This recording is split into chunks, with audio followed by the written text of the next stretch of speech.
way to plead their case, unknown cast aside.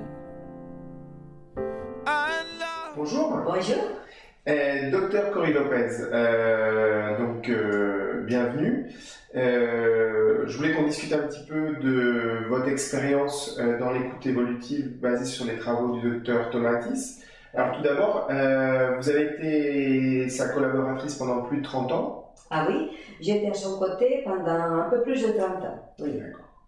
Donc ici, nous sommes chez SNT, nous sommes un centre pluridisciplinaire, ce qui est aussi votre cas, puisque vous êtes à la fois pédiatre, neurologue et psychiatre. Voilà. Qu'est-ce que peut amener cette technique d'écoute évolutive à nos patients en condition de handicap? Ah oui, c'est très important parce que vous faites un travail spécial, un travail extraordinaire de point de vue profond, de point de vue superficiel et profond aussi. Et Tomatis, ça vient d'être la préparation du système nerveux, donc pour intégrer tout le mouvement et tout le travail que vous faites en cet enfant. Pourquoi, pour vous, l'oreille est si importante à rebrancher ou à reconnecter chez ces enfants? Donc, plus que l'oreille, c'est le système auditif. C'est une porte d'entrée très importante au cerveau. Donc, la projection du système auditif est très répandue dans le cortex. Donc, avec le son, bien entendu, avec des conditions d'écoute de ces sons, on peut arriver jusqu'à des structures très profondes dans le cerveau et même dans le cortex. Quelles sont les indications et les contre-indications pour l'application de cette technique chez des patients dits IMC ou en condition de handicap? Oui. Je pense que des contradictions, ça peut être par exemple l'épilepsie, des fortes épilepsies, un genre d'épilepsie, pas toutes les épilepsies, ou des grands syndromes où on voit qu'on ne peut pas travailler avec le système auditif.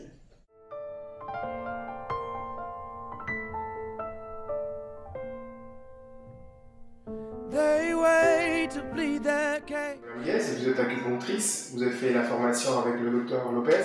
Justement, qu'est-ce que vous amène justement cette technique-là? Quelles étaient vos limites par rapport, par exemple, à l'acupuncture, par rapport au traitement du stress? Et qu'est-ce que vous avez cette technique sur le traitement de patients? En fait, l'acupuncture travaille beaucoup sur la ségrégation de bêta-endorphine, que du coup ça relaxe, mais ça relaxe pas pour tout le temps. Il y a la durée. La durée de traitement, c'est un maximum 3 semaines. Mais si on revient au même problème, si l'enfant il a une hypersensibilité acoustique ou il a un trouble de communication, le reste que du coup l'acupuncture c'est bien. Des fois ici à SNT, on a vu que c'était bien pour soulager certaines pathologies ou manifestations cliniques, mais dans ce moment-là, l'enfant il est constipé, on va travailler les méridiens des intestins.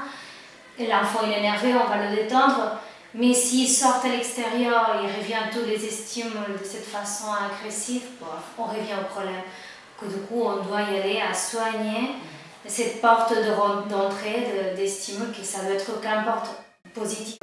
Quel peut être l'intérêt justement de pouvoir travailler avec cette technique à la fois sur l'accompagnant, qui peut être le papa ou la maman, et l'enfant en même temps? Bon, je pense que c'est essentiel, c'est ça qu'on a appris avec la docteur Lopez, c'était que s'il y a un des deux qui ne sont pas encore traités et que le stress il se manifeste au milieu de la maison ou dans la communication avec les enfants, ça va revenir la stimulation mauvaise, la mauvaise stimulation pour l'enfant, que du coup l'idéal c'est que tous soient dans la même harmonie, dans le même niveau de communication. Que du coup, on ne peut pas oublier les parents de la thérapie, bien sûr, que comme parents, c'est essentiel de travailler ensemble. Oui, parce que si les parents vont bien, l'enfant va bien. C'est très important aussi de penser qu'il y a aussi une espèce de ventail dans cette technique qui touche le terrain psychologique et psychiatrique aussi.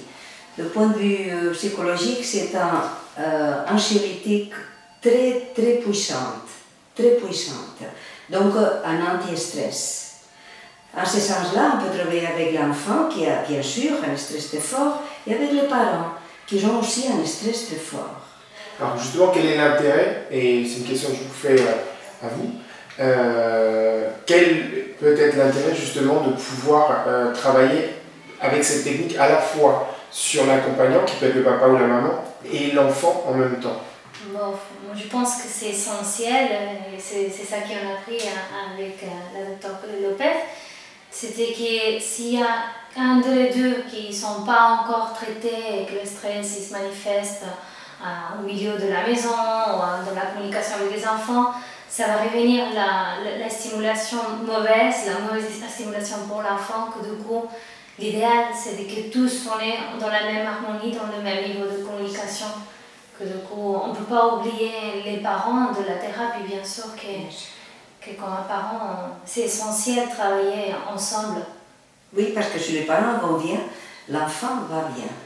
Une autre réflexion qu'on se faisait autour de la problématique posturale des enfants, c'est dans les transferts, lorsqu'on demandait à un patient, ou on l'aidait à faire un transfert pour passer du fauteuil à la position debout, on avait une tendance à avoir un patient qui associait la verticalisation avec une possibilité de chute et qui avait tendance à descendre son centre de gravité, à rentrer dans une sorte de schéma de réflexe de Moro et être en triple flexion avec serrer les adducteurs, sortir les fesses en arrière et être fermé sur cette psoas. Le problème, c'est qu'on avait systématiquement la problématique de la relation avec la verticalisation et la peur. C'est des choses qui sont souvent inconscientes. Et on a beau répéter, et souvent les parents répètent des centaines de fois à leurs enfants « n'aie pas peur, ne fais pas ci, ne fais pas ça », ça ne change rien, on ne solutionnera pas le problème. Donc ma question est, et vous êtes dirigés à toutes les deux, et qu'est-ce que nous amène la technique d'écoute évolutive en relation avec la peur que peut avoir l'enfant à la verticalisation ou les peurs en règle générale? L'écoute évolutive nous permet d'agir sur l'angoisse. Et si on agit sur l'angoisse, l'enfant devient beaucoup plus calme. Donc, en ce sens, c'est très intéressant pour l'enfant. Surtout parce que ça va changer aussi la perception, ça va dire les stimulations extérieures, c'est la même pour tout le monde, mais le percevoir de ses enfants, il est troublé. L'enfant, il perçoit un bruit comme un état de danger, que du coup, il se met en état de protection.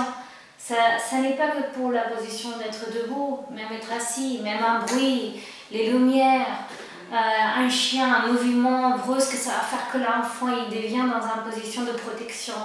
Mais c'est pas que l'extérieur il est agressif, c'est que l'enfant voit l'extérieur, l'analyse de façon d'une agression.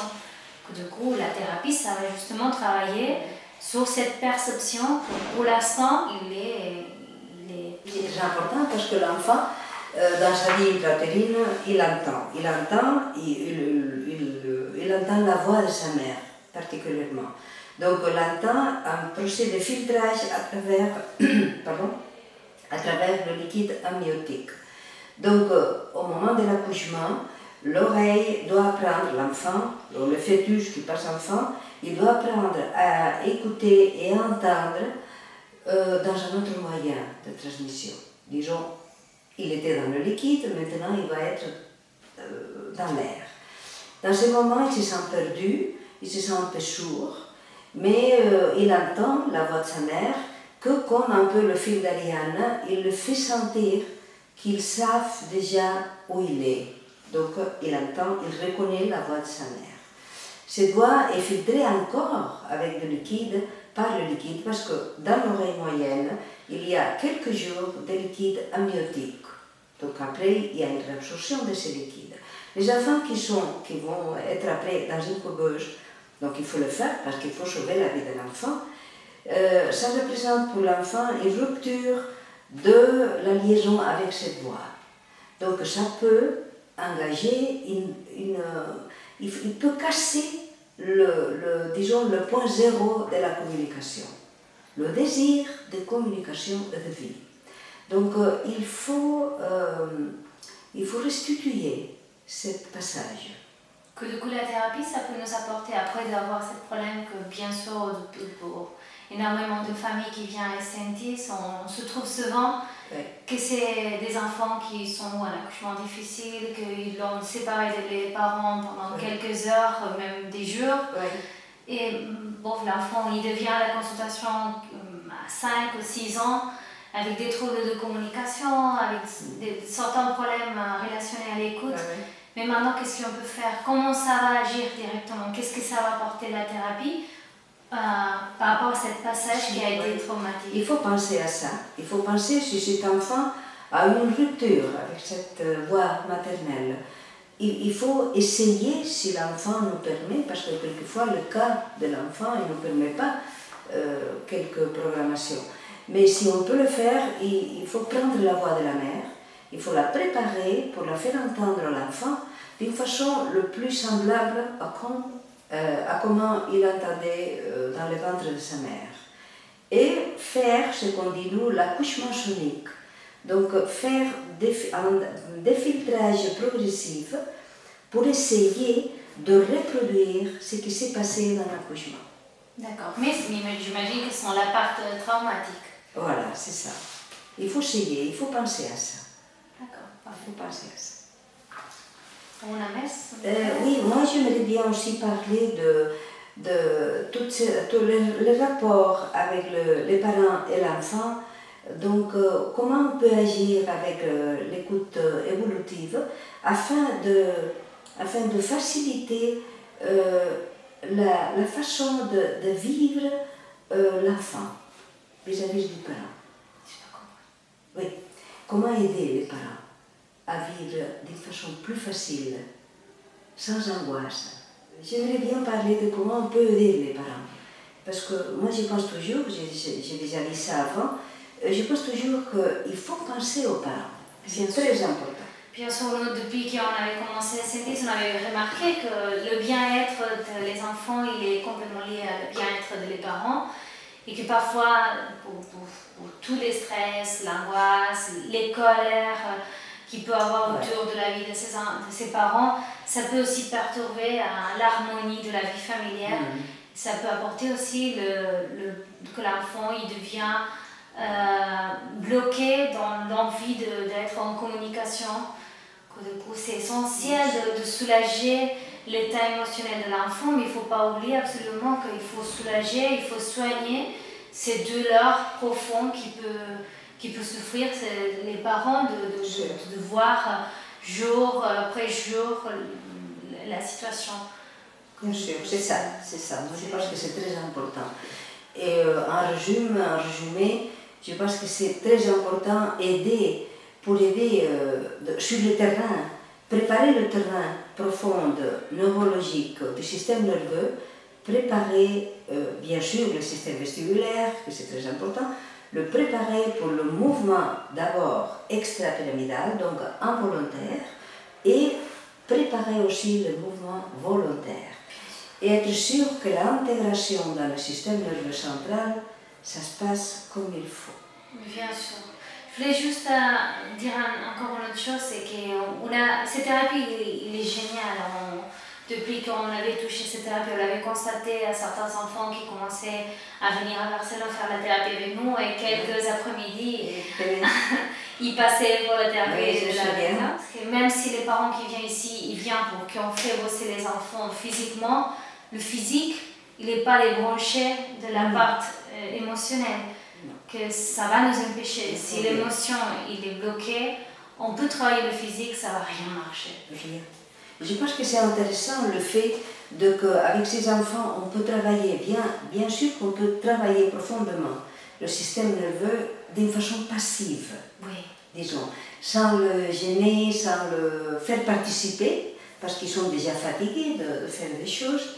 Donc d'une façon passive, on peut agir sur quelque chose d'autant important.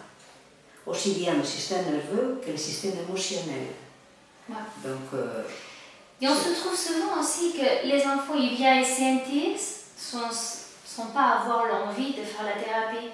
Ah oui. Ouais. Et que l'enfant il travaille beaucoup plus à la maison, il peut faire l'exercice, mais ici il a peur, il ne connaît pas, il est angoissé, il est fatigué pour le voyage. Parfois on perd quelques heures de traitement, même des jours, à que l'enfant s'habitue à nous. Et je pense que ça aussi c'est un chemin pour les plus rapides. On commence rapidement à travailler l'oreille, à descendre son niveau de stress, à l'ouvrir à la communication et à l'envie d'intercommunication et ça nous apporte que le reste de traitement, ça passe à une vitesse énorme. On l'a constaté depuis les premiers jours. Ça peut raccourcir beaucoup tout le travail. Bien sûr.